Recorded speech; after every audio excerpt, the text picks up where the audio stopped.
¿Quién no ha soñado con tesoros escondidos? Con incursionar por escondrijos de piratas o tropezar con el mapa de un tesoro. Dicen que hay tesoros al alcance de cualquiera. Pues como bien dice el proverbio, todo es según el color del cristal con que se mira. Así es.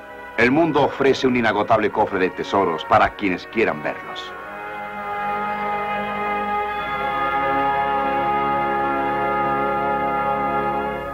La más importante búsqueda de tesoros de que se tenga memoria se inició hace casi 400 años en la aldea holandesa de Middelburg, cuando Jan Lippershey y Zacharias Janssen legaron al mundo el telescopio y el microscopio.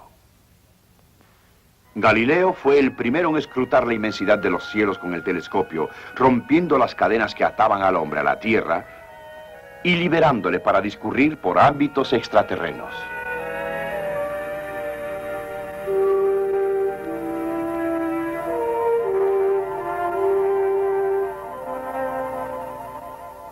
El telescopio rápidamente aumentó en tamaño e importancia, contribuyendo al progreso del pensamiento humano. El hombre soñaba y construía. Volvía a perderse en ensueños y volvía a construir hasta lograr esa maravilla de la ingeniería, el coloso del Monte Palomar, cuyas 500 toneladas de vidrio y acero están tan delicadamente balanceadas que la mano de un niño puede hacerle variar de posición. Este coloso tiene un ojo de 508 centímetros que se abre vigilante hacia el espacio para ver 1.000 millones de años luz. Bueno, pero ¿qué significa 1.000 millones de años luz? Imaginemos por un momento que emprendemos un viaje por el espacio a la velocidad del sonido, 1.223 kilómetros por hora. A esta velocidad llegaríamos a la Luna en 12 días, 22 horas y 48 minutos.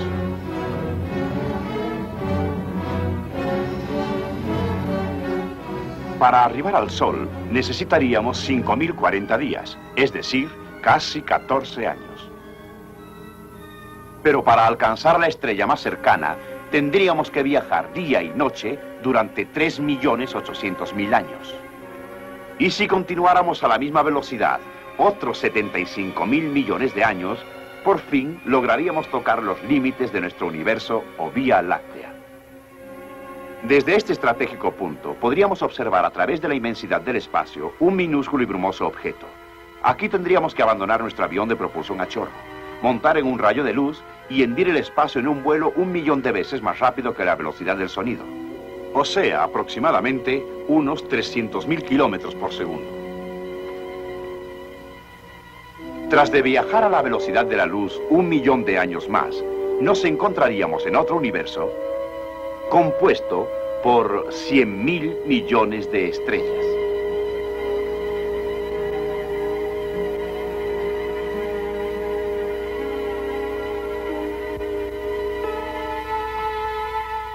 Pero este es solo nuestro vecino inmediato en el espacio, la galaxia de Andrómeda.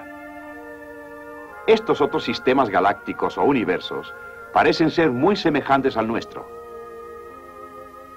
Todos afectan en mayor o menor escala la forma de espiral, que vista de perfil es bastante plana. Su diámetro es del orden de los 100.000 años luz. Y hay que recordar que un año luz corresponde prácticamente a 10 billones de kilómetros. ¿Cuántos otros universos hay? Nadie lo sabe. Se conocen por lo menos 200 millones, que es lo que abarca la potencia del telescopio del Monte Palomar. Cada uno formado por 100.000 millones de soles.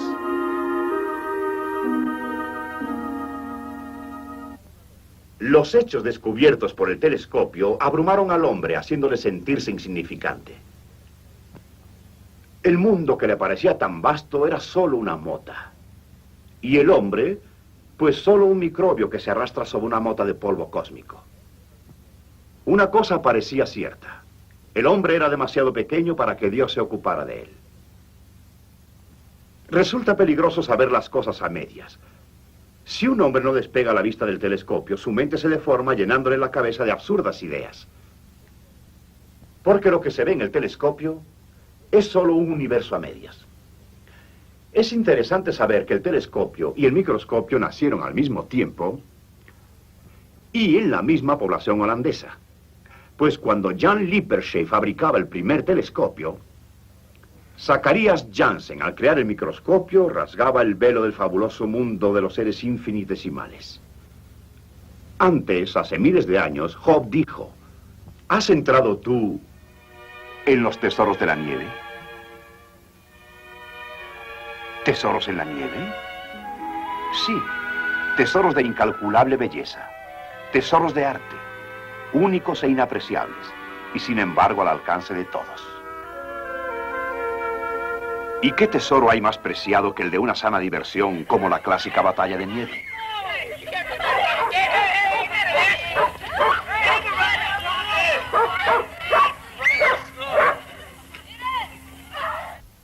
Pero hay otros tesoros. El tibio sol vuelve a brillar, fundiendo la blanda nieve. Una gota se une a otra, y un riachuelo a otro riachuelo, para formar un río. Y esto es un torrente y cascadas que se despeñan, en ansia presurosa de alcanzar su destino. Formar finalmente parte de los sistemas de irrigación, que burbujeantes impregnan con su enorme poder vital los yermos campos, y las sedientas raíces, irrumpiendo en un milagro, el milagro de la vida.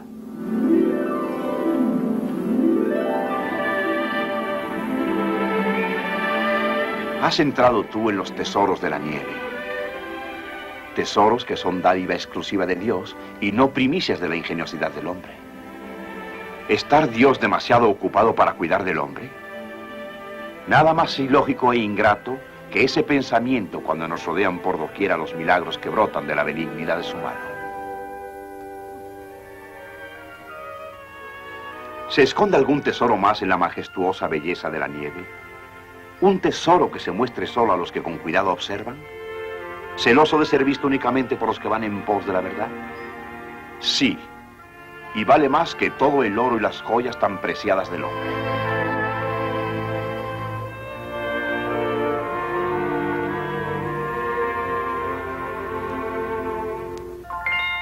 He aquí el copo de nieve. En él se encuentra el verdadero tesoro oculto, escondido profundamente en el misterio de cada pequeño copo.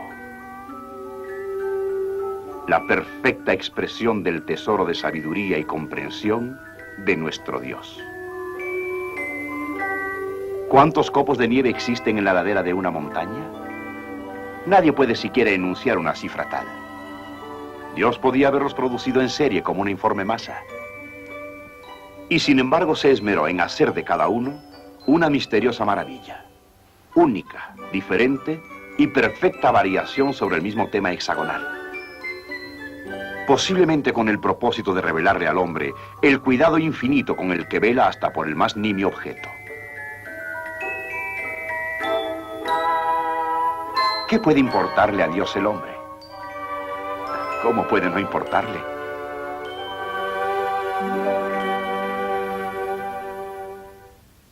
¿Han visto alguna vez con detenimiento un grano de sal?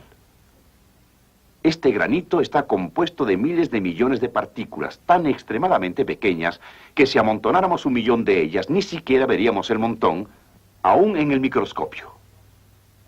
Ahora, coloquemos una gota de agua en ese grano de sal. Calentemos un poquito la placa.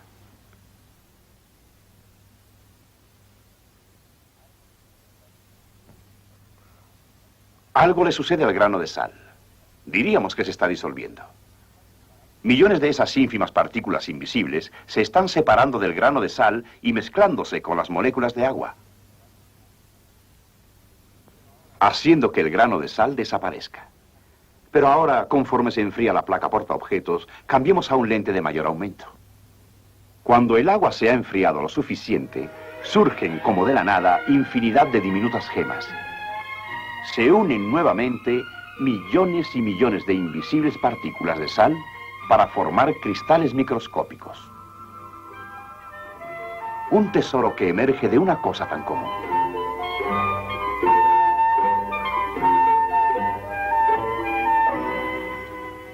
Aquí tenemos alumbre, sulfato de aluminio y amonio en cristales. Con el microscopio, el botiquín de primeros auxilios se transforma en un cofre de tesoros, cada sustancia con su propia magia enjollada. En el jarabe para la tos se puede encontrar clorhidrato de pineno, que produce largos y delgados cristales que forman ángulos siempre idénticos que lo distinguen de otros muchos cristales. Su colirio favorito probablemente tenga entre sus componentes acetato de zinc. Cada sustancia cristalina forma su propio y característico cristal. El ácido oxálico cristaliza en un desordenado tumulto de esbeltos bastoncillos. La hidroquinona en una selva de ahusadas agujas. La mayoría de los cristales son microscópicos, pero se presentan excepciones. La formación de azúcar candy empieza por el agrupamiento de las moléculas invisibles de azúcar integrándose cristales microscópicos. Y luego, el continuado abastecimiento de nuevas moléculas de azúcar a una misma temperatura hará que crezcan casi indefinidamente. Seguramente habrán visto estos gigantescos cristales en un olvidado frasco de conserva en el rincón de su alacena. Un suministro vastísimo de moléculas, uniformidad en la temperatura y milenios son los ingredientes que transformaron el centro de la Tierra en un impresionante conjunto de inagotables tesoros. Tesoros que, como un poderoso imán, han atraído al hombre hacia las recónditas entrañas de la Tierra. Los que se adentran en las cavernas y a quienes se les conoce por el nombre de espeleólogos son aquellos para quienes resulta imperativo el canto de sirenas de la aventura.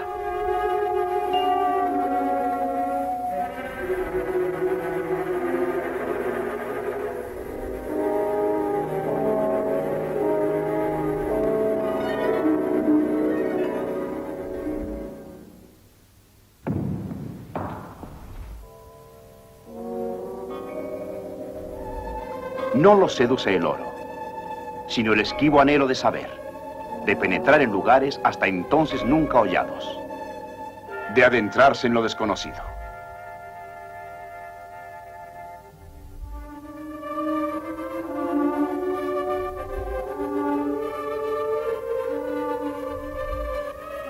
El fantasmagórico aspecto que le imprime esa misteriosa calidad a las grutas de piedra caliza lo produce el agua. No las talló un impetuoso torrente, sino el callado paso de los siglos con el incesante gotear de agua saturada de cal. Cada gota al desprenderse se detiene un efímero instante, evaporándose imperceptiblemente, dejando tras ella unas cuantas nimias moléculas. Esta acción forma la estalactita, que es la que está suspendida. Una acción similar integra la estalagmita, que se eleva del suelo de la gruta. Al igual que los cristales que se forman en el frasco de conserva olvidado en el rincón de la alacena, el paso de los años ha logrado crear formaciones de inenarrable y singular belleza, uniendo una tras otra las moléculas en las sombrías entrañas de la tierra. Algunos hombres suben hasta la cumbre de las montañas, otros descienden a las profundidades de la tierra. Pero ya sea que bajen o asciendan, encuentran siempre que la portentosa mano de Dios se había posado ahí primero.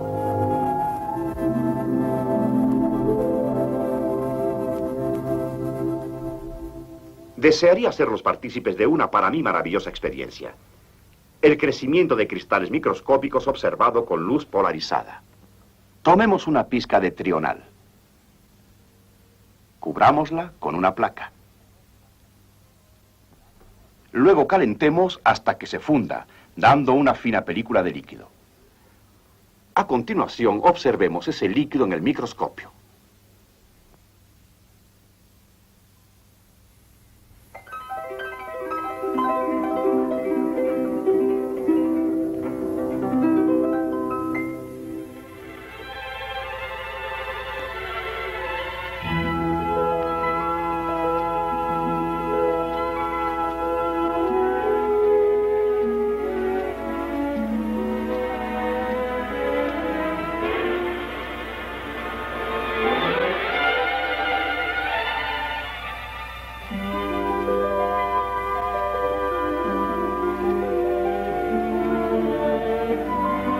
La cristalización es muy lenta en el caso de algunas sustancias químicas, en otras, en cambio, es casi instantánea.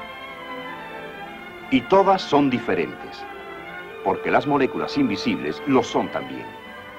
Cada sustancia muestra su especial forma y belleza.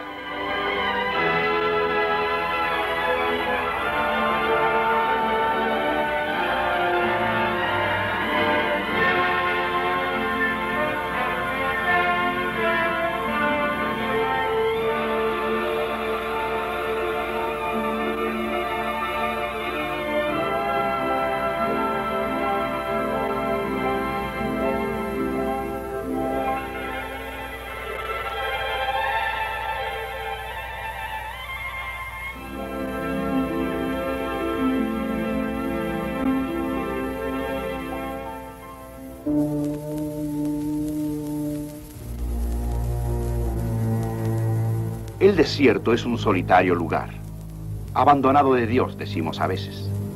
Un lugar de desolación y muerte.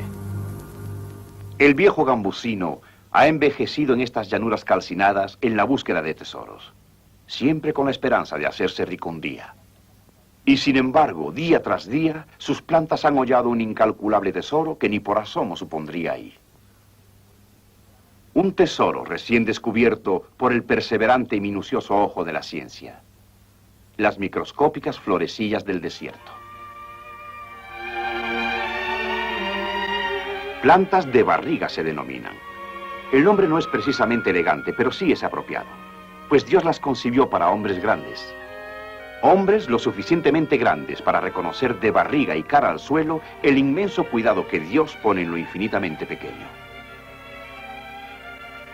¿Cómo resisten las diminutas semillas de estas delicadas plantas el abrasador y calcinante calor del sol veraniego y el helado frío de las noches invernales? ¿Cómo echan raíces en las áridas y movedizas arenas del desierto? Se ha descubierto que estas casi invisibles semillas soportan durante 5 o más años los rigores del desierto, hasta que encuentran las condiciones necesarias para su misteriosa germinación. Esperan los científicos, al profundizar en el enigma de su crecimiento, que los conocimientos que adquieran sirvan para ayudar al hombre en la resolución del ingente problema del hambre en el mundo.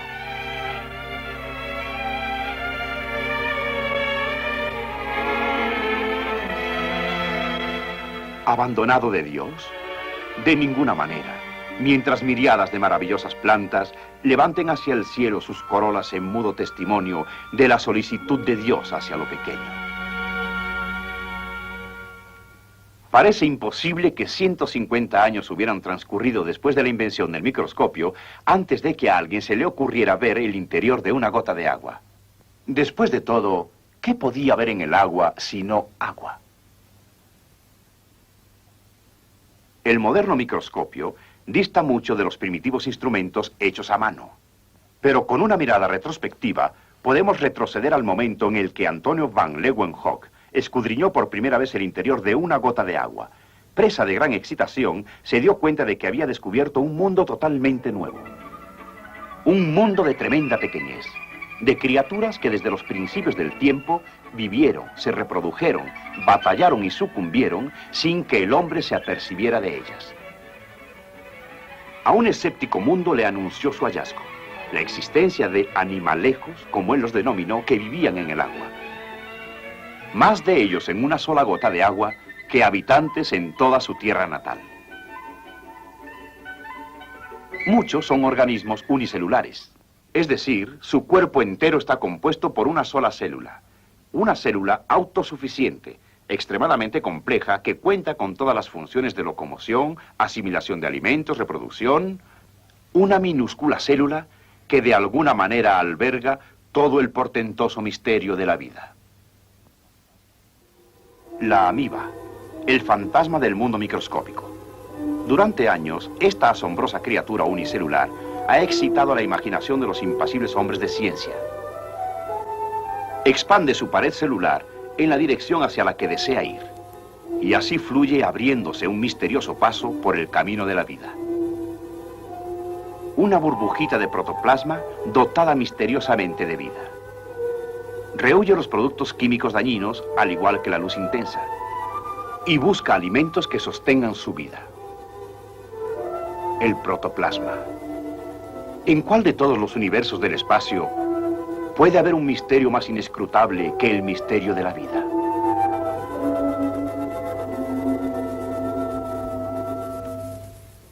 Hemos tenido una leve semblanza de lo que puede existir en una sola gota de agua, pero reflexionemos un poco. Hay aproximadamente 30 millones de gotas en un metro cúbico de agua. 1.000 millones de metros cúbicos en un kilómetro cúbico. Y hay 1.600 millones de kilómetros cúbicos de agua en la Tierra. Los científicos de la Universidad del Sur de California muestran vivo interés en toda forma de vida marina. Pero ninguna más importante que las plantas y animales microscópicos que se adhieren a la gasa sutil de la red para pescar plancton. Pues aquí, una vez más, encontramos el tesoro verdadero en lo pequeño. Muchos de nosotros pensamos acerca de la vida microscópica solo relacionándola al agua dulce. Pero una gota de agua de mar se muestra aún más prolífica. La cantidad y variedad de vida microscópica en el mar traspasa los límites del entendimiento humano. Este pequeñín que parece estar practicando el malabarismo vive en un tubo hueco. Cuando decide ver mundo, se desplaza cuidadosamente a la extremidad del tubo. Pone en marcha su motor fuera de borda y empieza su gira equipado hasta con casa de cristal. Existen payasos aún en el mundo microscópico. Y estos pequeñines son tan divertidos como el que más.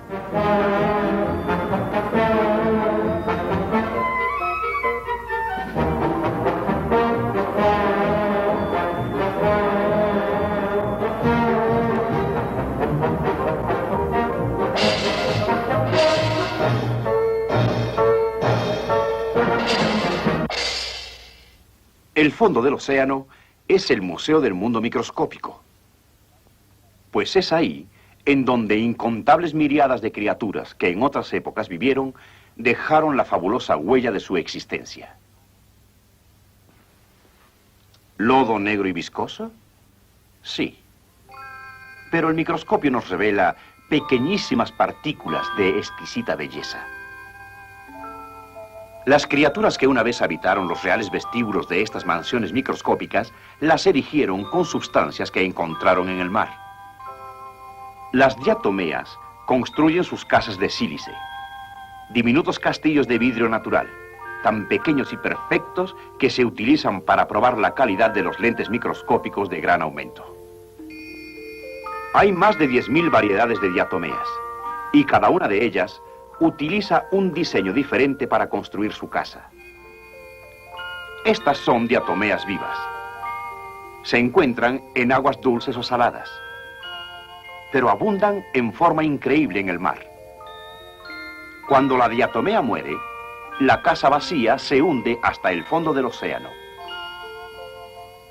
Aunque parezca imposible, este acantilado de 30 metros está compuesto casi totalmente por diatomeas.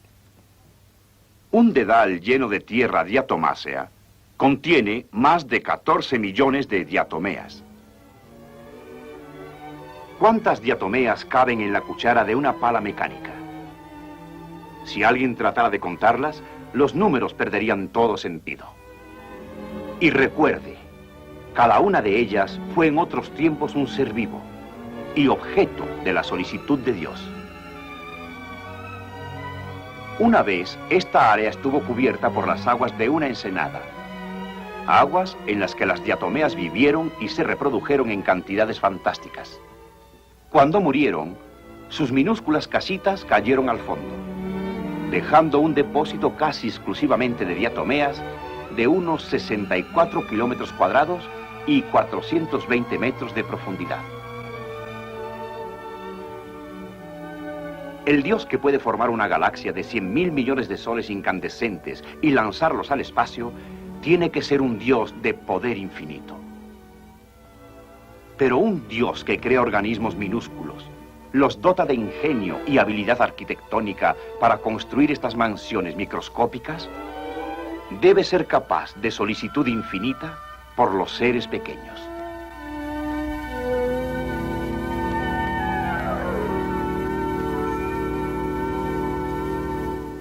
Hemos explorado los tesoros que encierra el universo. Juntos hemos examinado lo gigantesco y también lo pequeño. La mayoría de ustedes, estoy seguro que se preguntará, ¿cuál es nuestro lugar? ¿Qué lugar ocupa el hombre en el eterno esquema de las cosas? Surge la respuesta de un descubrimiento asombroso y reciente en el camino de la ciencia.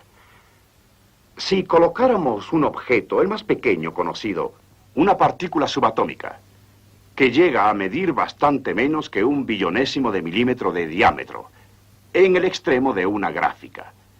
Y luego colocaremos el objeto más grande conocido, una galaxia, igual a nuestra Vía Láctea.